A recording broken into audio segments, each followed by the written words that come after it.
ईश्वर के नाम में वो तमाम खुशियां हैं, तमाम बरकतें हैं जो इंसान सोच भी नहीं सकता। इंसान की तकदीर, इंसान की किस्मत इंसान के साथ होती है, लेकिन इंसान ही है जो अपनी किस्मत को, अपनी तकदीर को बदल सकता है।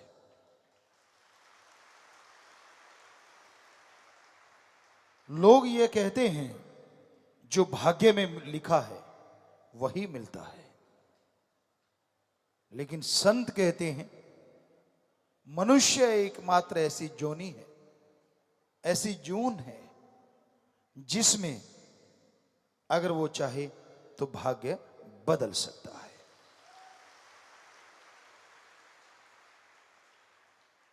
उसके लिए कर्मठता,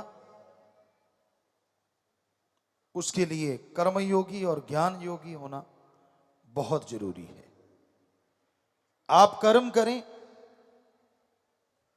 और ईश्वर की भक्ति इबादत करें, उस मालिक के नाम के साथ साथ अच्छे कर्म करो, कड़ा परिश्रम करो, शारीरिक मेहनत या दिमागी मेहनत जो लगातार करते हैं, साथ में प्रभु परमात्मा का नाम जपते रहते हैं, हो ही नहीं सकता उसे अंदर बाहर किसी चीज की कमी आ जाए।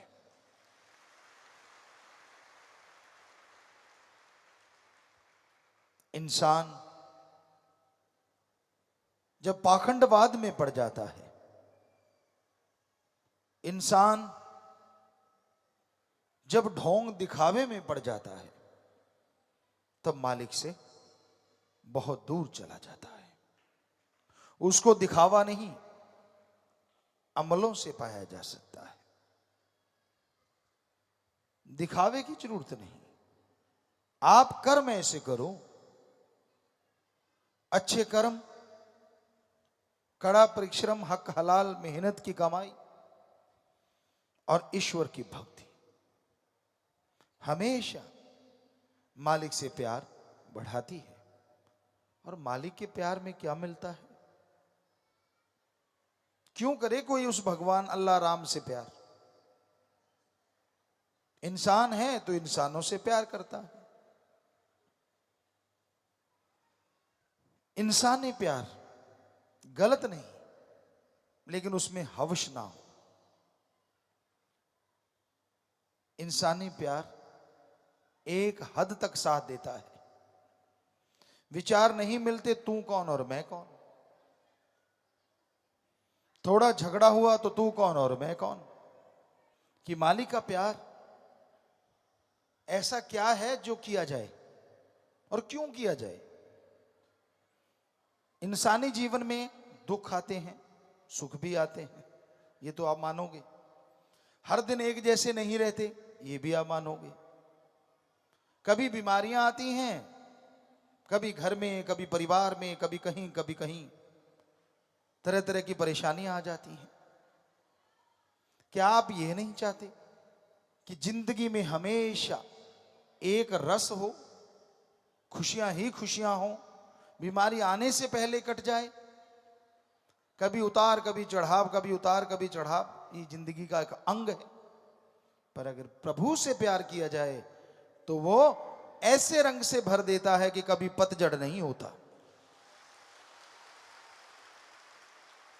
फिर तो मालिक से प्यार करना चाहिए ना। और हैरानी ये है, आप जिससे भी प्यार करते हो कुछ लेते हो, कुछ देते हो। कोई सत्संगी भाई बहन होंगे जो बेगर्ज प्यार करते हैं, अदरवाइज रिश्तों में भी लेना देना लगा रहता है। और हैरानी ये है, प्रभु आपसे कुछ लेता नहीं और देता ही देता है, देता ही देता है। क्यों ना करें उससे प्यार? तकलीफ क्या है जो सारी तकलीफों को मिटा दे, जो पहाड़ जैसी बीमारियों को कंकर में बदल दे? जो हमें गाइड करे कि हम परमानंद में कैसे रह सकते हैं, बेगमपुर के बादशाह कैसे बन सकते हैं, उससे प्यार क्यों ना करें। और उसी के प्यार में लज्जत।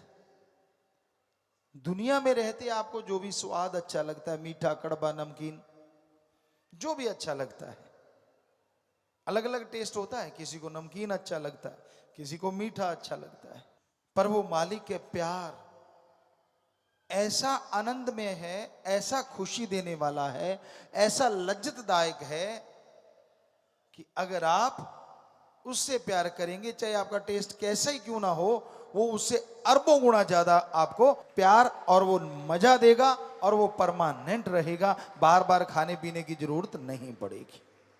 तो क्यों ना करें प्रभु से प्यार, क्यों ना करें अल्लाह राम से प्यार, करना चाहिए।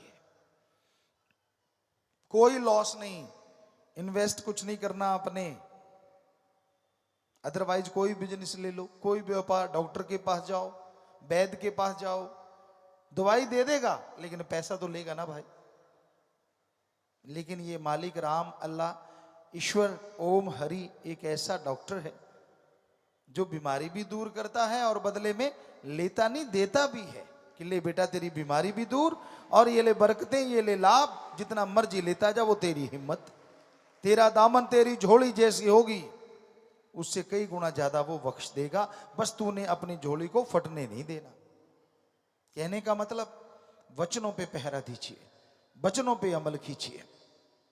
वचनों पे अगर अमल करोगे, वचनों पे अगर पहरा दोगे, तभी मालिक की तमाम खुशियां आपको मिलेंगी, तभी उसकी रहमतों के हकदार आप बन पाएंगे। तो हमेशा उस परम पिता परमात्मा की भक्ति में आनंद है, उसके प्यार में खुशियां हैं। इसलिए तो दीवाने अपना सब कुछ लुटा बैठते हैं दुनिया की निगाह में, पर कोई क्या जाने वो सब लुटा के सब कुछ पा जाया करते हैं। कितने संत पीर पैगंबर हुए इस समाज में, हर कोई उनके लिए सत्कार, प्यार, मोहब्बत जरूर रखता है। दिलों में डेरे हैं उन संतों के, पीर पैगंबरों के, लेकिन कितने गुनाहगार हुए, कितने ठग चोर भयानक हुए, कोई नाम लेना नहीं जानता। सदियां गुजर गई, होते आए हैं बुराई के नुमाइंदे, लेकिन अगर कोई याद भी करता है तो बुराई के प्रतीक के रूप में।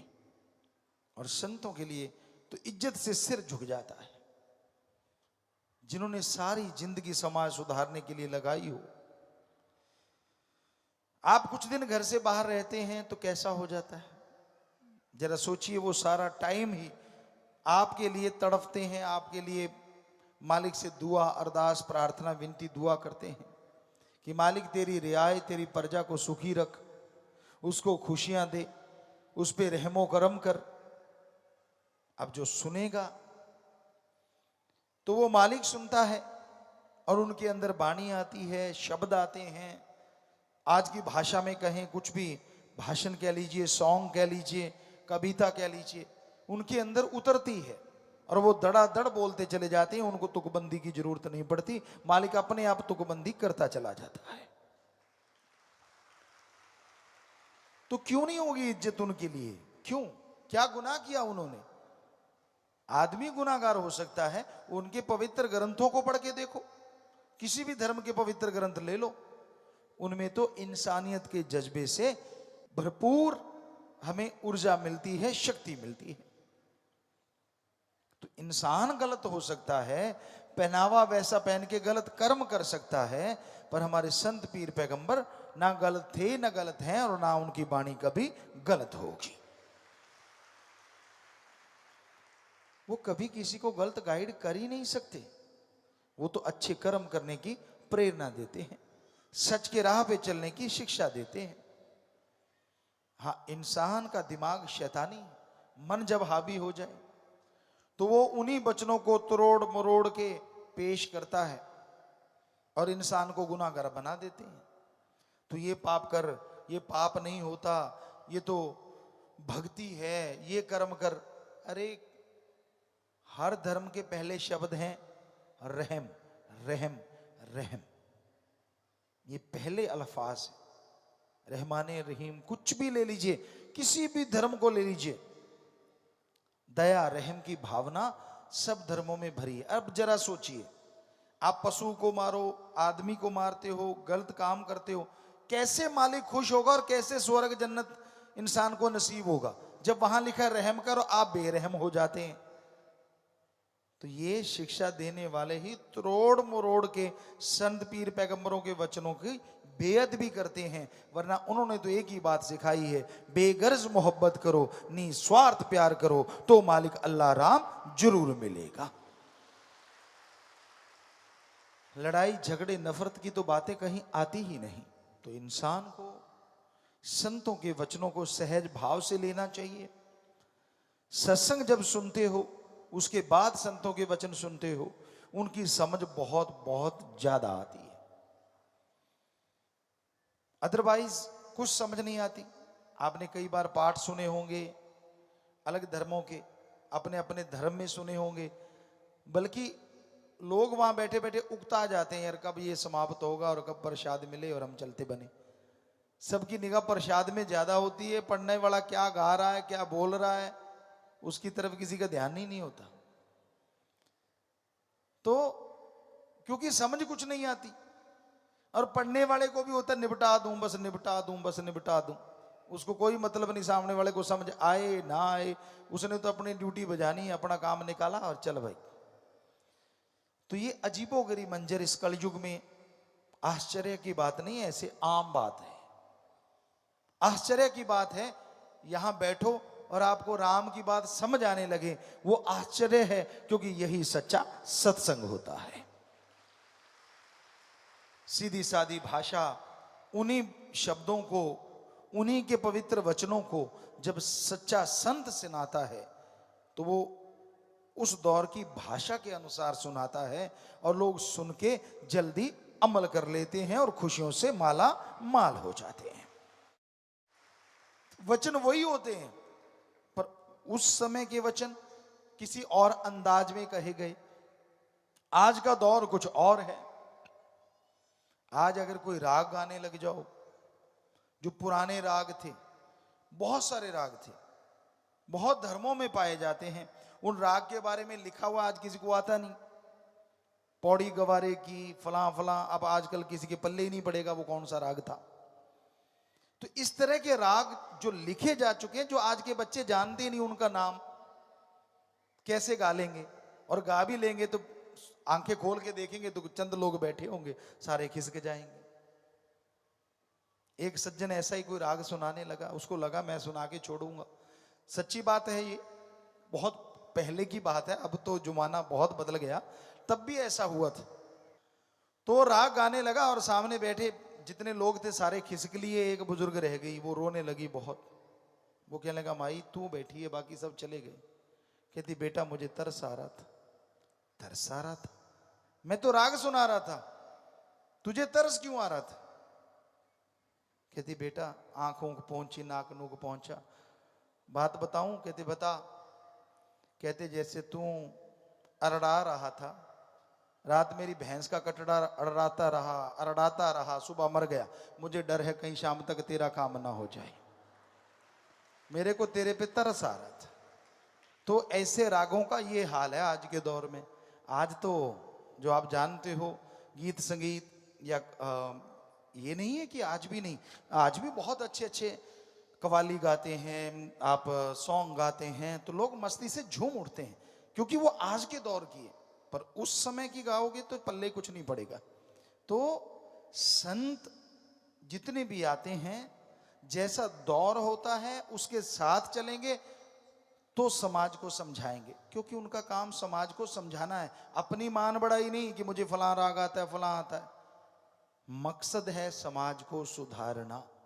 वो कैसे सुधरेगा ये भी संत की सोच होती है। तो कहते जैसी हवा चले वैसी ओट कर लो।